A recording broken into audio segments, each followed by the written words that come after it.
Hey everybody, it's Tracy at Guitar Tech Corner. I want to show you an application for fill and finish for loose gear tuners on a bass.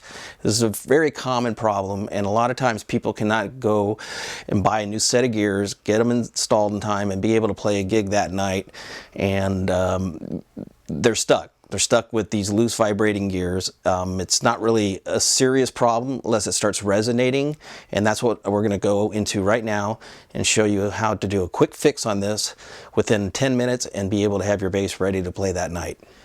So here's the bass that's causing a problem. This is a pretty common problem, doesn't matter what brand bass it is. They have these clover gears, people call them different, butterfly gears, all kinds of different names, but occasionally they'll get loose. They're not really welded on, they're riveted on. So if you listen to the low E string, that buzz that you're hearing right there, that buzz right there is because this is loose.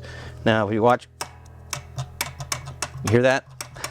This is going to resonate to different frequencies, and because of that, it's going to be this noise that you can't live with, especially if you're going to go, let's say you're going to the recording studio tonight. This is going to drive you crazy. So I get a lot of basses that come to me and they think it's fret buzz or the nut's too low, stuff like that. First thing I always check is these gears. So as you can see, this one goes away. This one's loose, it's wiggling, and this one, you can hear it. So we want to make sure that we turn the gears at a nice level, pretty much level area right here.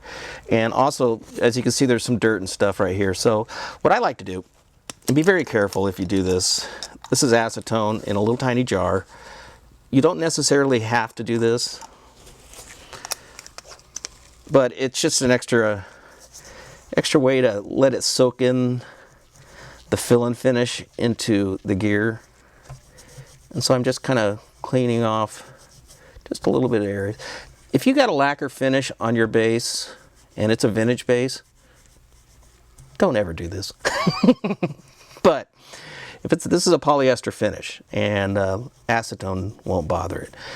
And so what we're going to do is I'm just going to do one side of these real fast. So I'm overdoing this a little bit, but I want to show you.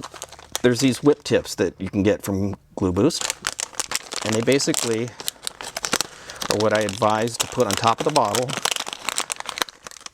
and they look like that.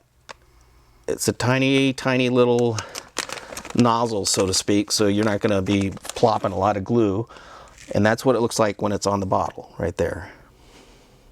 So I'm going to grab a Q-tip here, and this is our culprit right here. This is the one that's really causing us problems. So I'm going to go down here really closely, and I'm going to take this fill and finish thin, and I'm putting a nice little bead right here, because what's going to happen is as I wiggle this, it's going to soak right into, and then I'm going to take that rag that we had, and then I'm going to use the GluBoost, a couple sprays like that. We're not trying to drench this thing. And then I'm going to come over here and I'm going to do the exact same thing with the next gear. Now, the good thing about fill and finish, it is flexible. So it's not technically bonding the metals together. See that wiggling right there? It's not technically bonding the metals, but it's doing some gap filling, and it's also holding them together. And then because it's flexible, it's not going to get brittle and break loose in the middle of a gig or a show. And let's do one more here. It's kind of hard to see the capillary action, but as you wiggle this, see, like this gear is not that loose, so it's not a crucial problem at all. I just like to clean it up. And then, oh, look at that bad boy. All right, come to Papa, here we go. So I'm going just a little bit around there. Like I said, you don't want to drench it. You want to let this thing work its way into all the loose areas. And then, as I did with the first one, come back with the GluBoost. Just a light dusting, 2 shots of it, light dusting. Now I'm going to go in reverse. I'm going to start back over here where the first one was, and I want to do the other side. So, as I did before, I took some acetone, but on the other gears I'm not going to do that. It's basically fixed right now. Fill and finish thin. Right there. Right there. I don't want to wiggle a lot because I don't want to, you know, separate the bond that's going on right now. And then I'm going to take this one. And you can see there's some rust here too, so I'm going to go ahead and clean that off too. Now there's not a lot of room for this to wick in because the initial dose that I put on the other side has already penetrated through both sides. And then I'm going to do this one.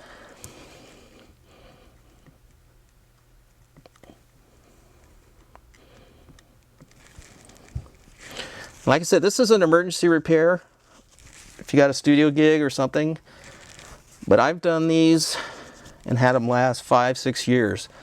And I always tell the bass player, you know what, when you can leave the bass with me for a long time, we'll order some new gears.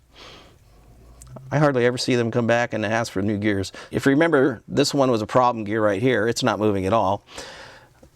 But we're going to turn it upside down and wick in a little bit, whatever it'll take right here as well.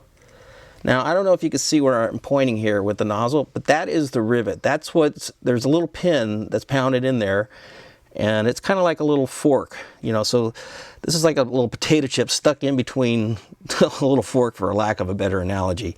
And that's what gets loose.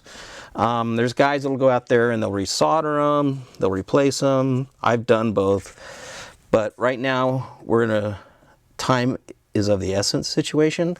So now let's come back with the GluBoost again. 1, 2, 1, 2, 1, 2, 1, 2.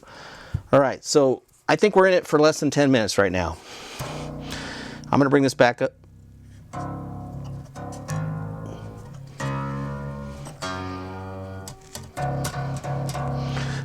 These will not wiggle. They are fixed now, tight as can be, and due to the flexibility of the fill and finish, it's acting as a bonding agent and a filler, and it's not going to get brittle and crack off and fall off due to temperature changes. And then now you can go in the studio and you can play and not have that buzz, that annoying buzz. Now remember, this one right here was really bad, no noise. This one right here, real bad, no noise. If I wanted to, I could wiggle this as hard as I can. It's not coming loose. So once again, this is Tracy at Guitar Tech Corner here in Ventura, California, showing you a quick tip with fill and finish from GluBoost Industries.